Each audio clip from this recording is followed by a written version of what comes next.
At 22 years old, Jim Palmer's arm was finished. Every team in baseball had the chance to claim him for almost nothing. Not one of them dared. He had already shut out a legend on baseball's biggest stage. Now he could not find a single team willing to gamble on his own broken body. What happened next would make every one of them regret it. James Alvin Palmer never met his birth mother. 2 days after he was born in Manhattan, an unmarried Irish immigrant gave him up for adoption, and a wealthy New York couple named Mo and Polly Wiesen took him in.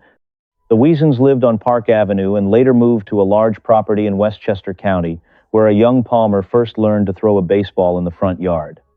Then, when Palmer was 9 years old, his adoptive father died suddenly of a heart attack.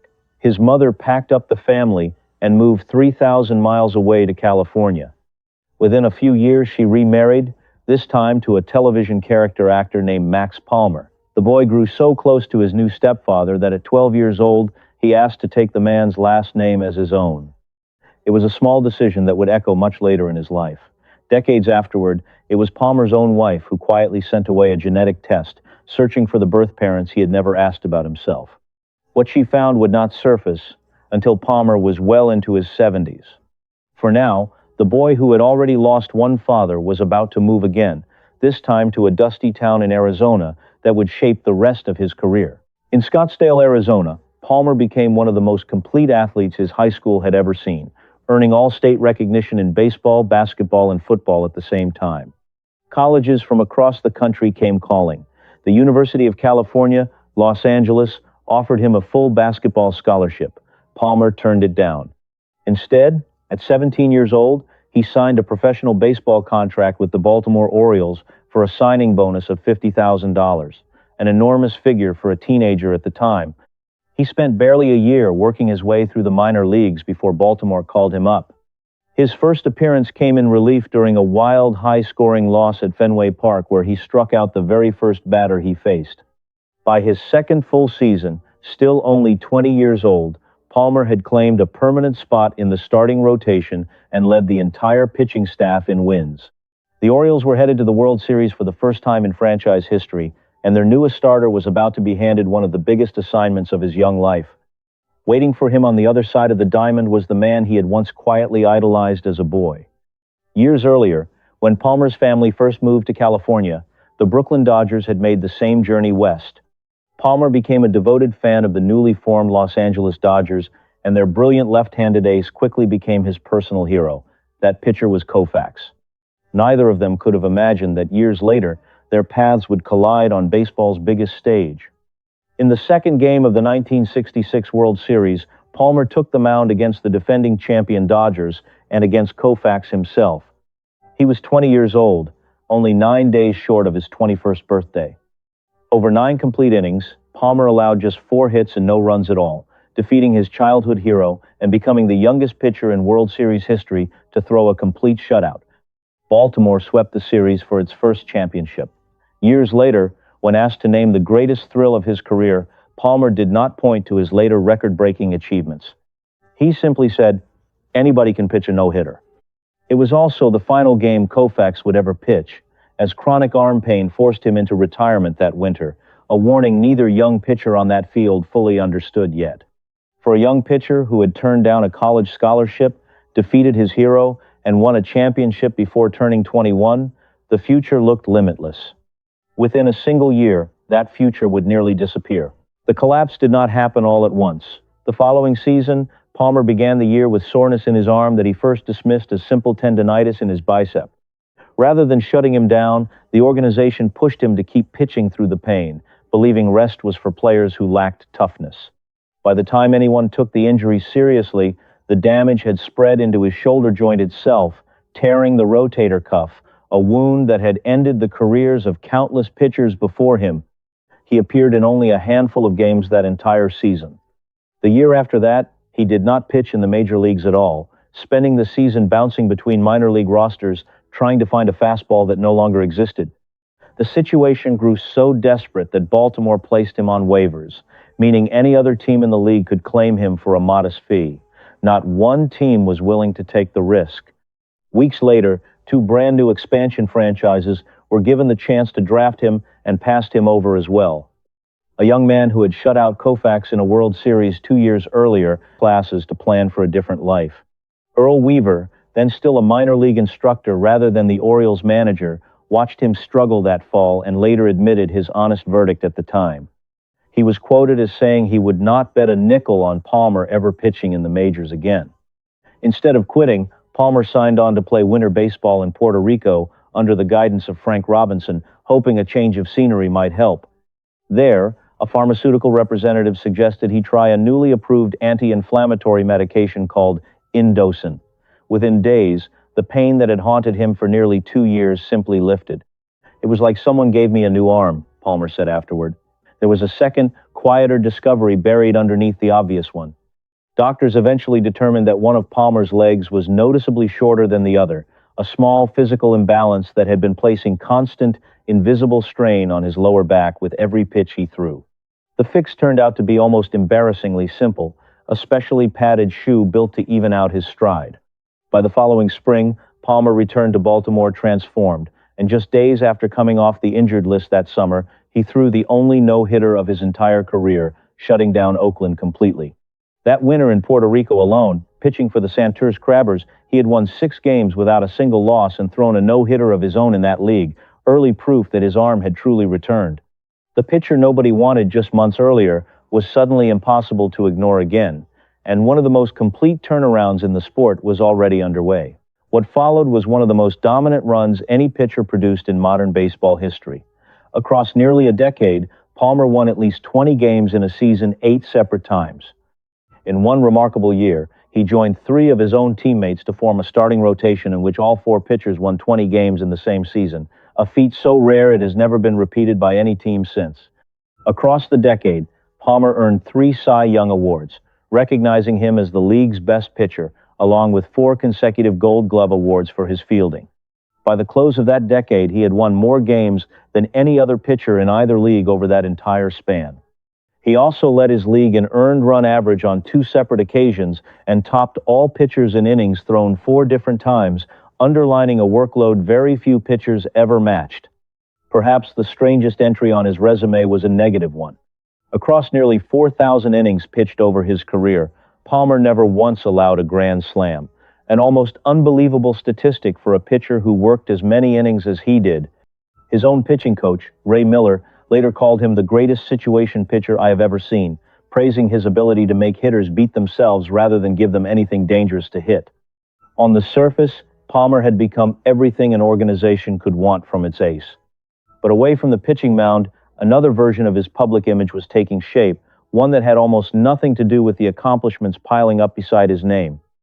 Midway through his championship years, Palmer signed on as the featured spokesman for a national underwear brand, appearing in print and television advertisements that ran for the next 2 decades. The campaign made him instantly recognizable far beyond the world of baseball, turning his face and physique into one of the most familiar images in American advertising at the time. It also made him something baseball had rarely produced before, a genuine mainstream celebrity whose fame had little to do with his statistics. Within the advertising industry, the campaign was considered a landmark moment, one of the first times a major company built an entire national campaign around a single athlete rather than a product alone, and newspapers soon began attaching him a nickname built entirely around the campaign, a label that followed him for years, regardless of how many games he won that season. The reaction inside his own sport was far less enthusiastic. Teammates raised eyebrows at the images. Sports writers, many of whom had built careers taking athletes seriously as tough, hard-working competitors, struggled to reconcile the smiling face on magazine advertisements with the gritty ideal of a championship pitcher. Palmer had become the most photographed player in the sport, admired by a public that had never watched him throw a single pitch. While inside the clubhouse, where his actual career was built, a very different reputation was quietly hardening around him. This is where the story's opening contradiction becomes clear. The more famous Palmer grew for his appearance, the less his own team seemed willing to believe him about anything involving pain.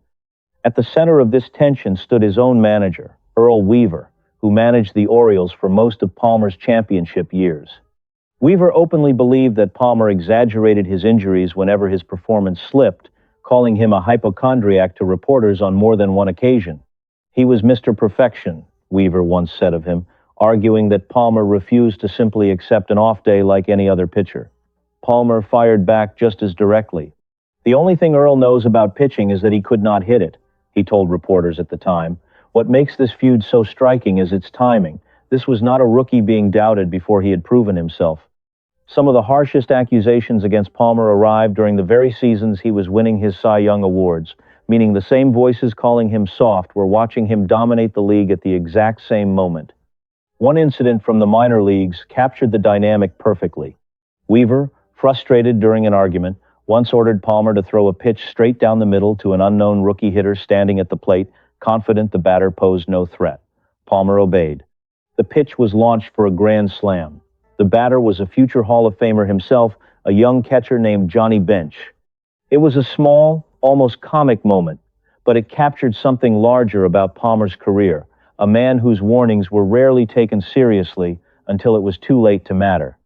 Even players who respected his talent openly called him a quitter behind his back, a label that stuck for years despite his growing list of championships. By his late 30s, Palmer had already spent months of that season on the injured list. He was no longer the ace who anchored the rotation, but a veteran used carefully in limited situations. When the Orioles reached the World Series in 1983, Palmer was not expected to play a central role. In the third game against the Philadelphia Phillies, he was called out of the bullpen and delivered 2 scoreless innings of relief, earning the win in a close, tight victory. That single outing carried enormous historical weight. Many years after his first World Series victory against Koufax, and after another championship won in between, Palmer had now won a World Series game in 3 separate decades, a feat no pitcher in the history of the sport had ever achieved before him, and none has matched since. It was quiet vindication, delivered not with a dramatic, complete game performance, but with 2 efficient innings from a pitcher many had once dismissed as fragile and unreliable. Baltimore went on to win the championship days later, giving Palmer his 3rd and final World Series ring. Palmer's playing career ended less gracefully than it began. After an ineffective start to that final season, Baltimore released him outright in the middle of May. Palmer refused to formally retire, believing he still had something left to give, and privately convinced that if Weaver, who had already stepped down as manager years earlier, had still been running the team, he would have been given more time to work through his struggles. Years later, well removed from the game, Palmer attempted a genuine comeback during a spring training camp. An assistant coach watching him throw bluntly told him that for someone destined for the Hall of Fame, his mechanics looked terrible. Palmer's reply became one of the most quoted lines of his post-playing career. "I am already in the Hall of Fame," he said. The comeback ended almost as quickly as it began, when he tore a muscle in the back of his leg while warming up. It was, in the end, a final and honest confirmation that his playing days were truly finished, closing the door on nearly 2 decades spent entirely in a Baltimore uniform. He left the game as the franchise's all-time leader in wins, innings pitched, and shutouts, records that still stand today, which made his abrupt release feel especially bitter since he still believed his arm had more good years left inside it. The feud with Weaver never fully disappeared, even decades after both men had left the field. Years later, the 2 former partners appeared together at a charity roast where Palmer's playful jabs about Weaver's height and drinking habits pushed the older man past his limit, resulting in an angry public confrontation in front of a large crowd of guests. It was, for a brief moment, an ugly reminder of how raw their history still felt. Yet when Weaver died in 2013, it was Palmer who struggled the most to hold back tears at the memorial gathering held in his honor. Standing before friends, family, and former teammates, Palmer offered a summary of their relationship that finally set aside the old jokes. "I was never good enough for Earl," he admitted, "but he made me better." In 1990, Palmer stood before the voters of the Baseball Writers Association of America and received 92.6% of the ballots cast, one of the highest totals recorded that year, earning election into the Hall of Fame on his very first attempt. Very few pitchers in history have ever been welcomed in so overwhelmingly, and fewer still have carried a reputation quite as divided as his into that room. The same voters who elected him almost unanimously were drawing from the same pool of sports writers who had once questioned his toughness, doubted his injuries, and reduced him to a magazine advertisement in their columns. The final vote told a different story than the one that had followed him for years.